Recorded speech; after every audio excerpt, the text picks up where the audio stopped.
Hey guys, it's Bar Life, and I'm back with another video. Today I'm going to be going over the top 5 shooting guards, as I just went over the top 5 point guards for the season.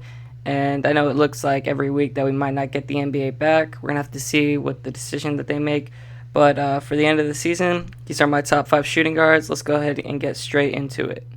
Alright guys, so before we get into it, I want to give an honorable mention, and that's Jrue Holiday of the New Orleans Pelicans. He's been a great two-way player for the past couple of years now, and basically the only help that Anthony Davis had when he was in New Orleans.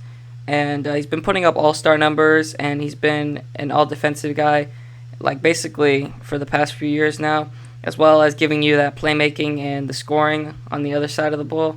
So I think he just fits in well with that New Orleans team, and hopefully they don't trade him.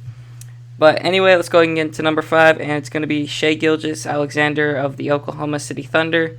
I remember when he got drafted last year, I knew about him because I saw him in the draft, but I didn't really know anything else about him. I knew he had a huge wingspan, which is insane, he does.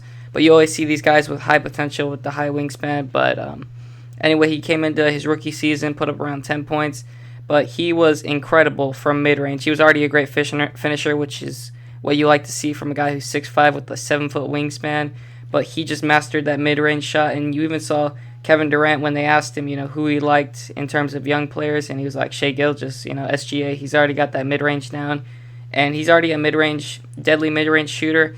And I was hoping this season to see him improve his three-point shot, which he has.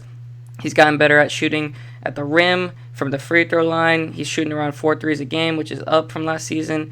And for the majority of this year, I honestly thought that he was going to be an all-star. It was either going to be him or Chris Paul. Chris Paul made it, but I'm really excited for SGA. I think he's going to be an all-NBA player very soon, and obviously a continual all-star. And I just can't wait to see how he improves. Anyway, let's go ahead and get on to number 4. Alright, so at number 4, I have Zach LaVine of the Chicago Bulls.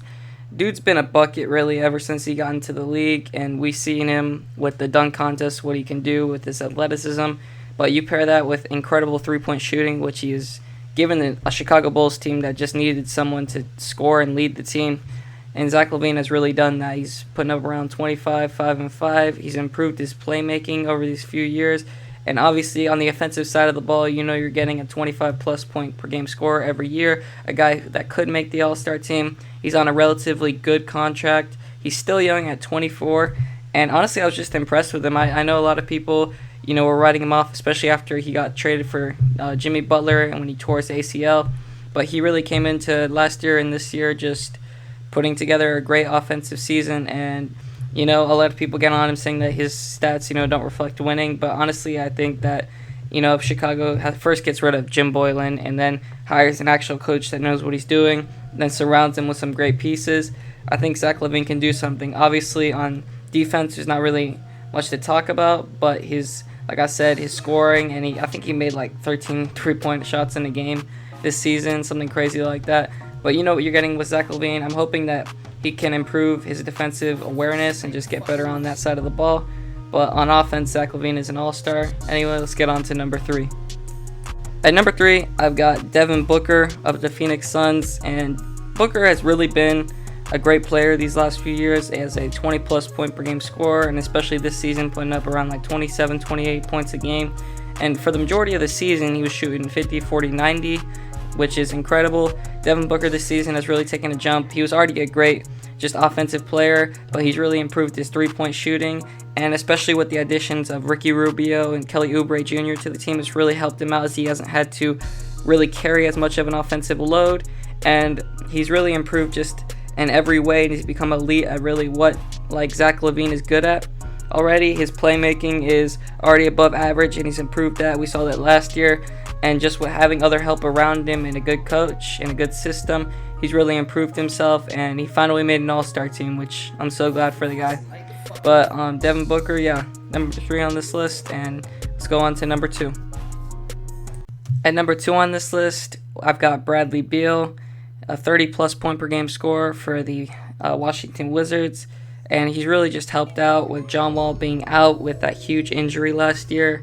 Bradley Beal's just stepped in and really helped the team, and honestly, kept them somewhat afloat. I know that they haven't done a lot of winning over there, but I think they're the 9th or the 10th seed right now, and they were looking to get into the playoffs. Not so much anymore. But hopefully Bradley Beal can just continue to improve what he's already been good at. He's already gotten better at just playmaking and helping out the team. He was a great scoring guard for these past few years, and he's really just taking it to another level with this 3-point shot and finishing at the rim and through free throw attempts.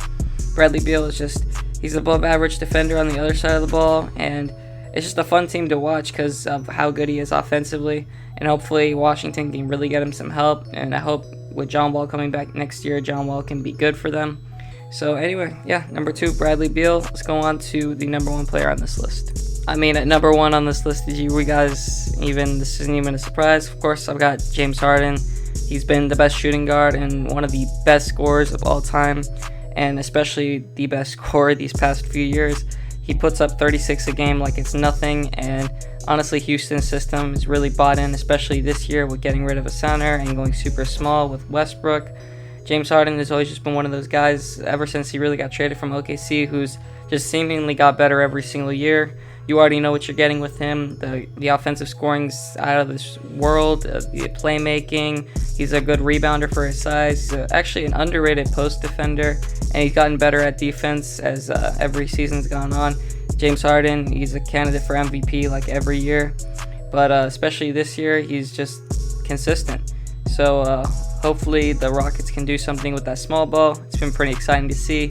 Anyway, that's my list, guys. If you guys enjoyed the video, please hit thumbs up, hit the subscribe button, turn on the notification bell, and I'll be coming at you guys with my small forward list very soon. Anyway, guys, you all take it safe and take it easy.